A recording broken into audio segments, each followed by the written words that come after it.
ব্রিটেনের Birmingham university লাইব্রেরিতে ১৩৭০ বছরের আগের লেখা পবিত্র কোরআন পাওয়া গেছে। রেডিও কার্বন পরীক্ষায় নিশ্চিত করা হয়েছে কোরআনটি লেখার সময় মহানবী হযরত মুহাম্মদ সাল্লাল্লাহু আলাইহি ওয়াসাল্লাম জীবিত ছিলেন।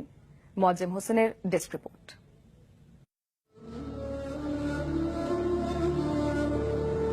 Muslims believe the Quran to be the word of God as dictated to the Prophet Muhammad.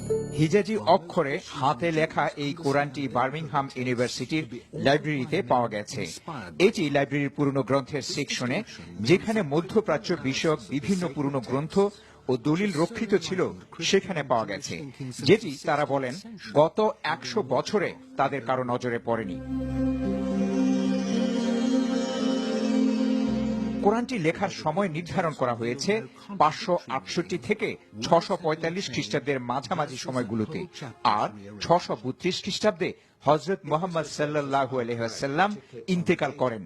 এর অর্থ শেষ নবীর ৬ ওহী লেখকের কারো হাতে এই গ্রন্থটি লেখা হতে পারে।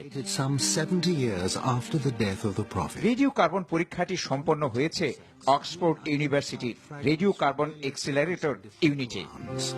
Comparisons between them and the standard Cairo text in use today are startling. এই কোরআন খলিফা উসমান রাদিয়াল্লাহু আনহু এর সময়ে ব্রিটেনে পৌঁছতে পারে বলে ধারণা করছেন বিশেষজ্ঞরা। কোরআনটি লেখার জন্য ব্যবহার করা হয়েছে উটের ঘাড়ের চামড়া, পাথর স্লেট ও খেজুর পাতা। যাচাই করে তারা বলছেন পুরনো এই কোরআনটির সাথে বর্তমানে ব্যবহৃত কোরআনের কোনো পার্থক্য নেই। ইসলামের প্রথম যুগে লেখা এই কোরআন পাওয়ায় উচ্ছ্বাস ও গর্ব প্রকাশ করেছেন বিশ্ববিদ্যালয় কর্মকর্তারা। সর্বসাধারণের দেখার জন্য শিগগিরই কোরআনটি নিয়ে একটি প্রদর্শনীর ব্যবস্থা করবেন বলে জানান তারা। Moazzem Hossain, NTV, international desk.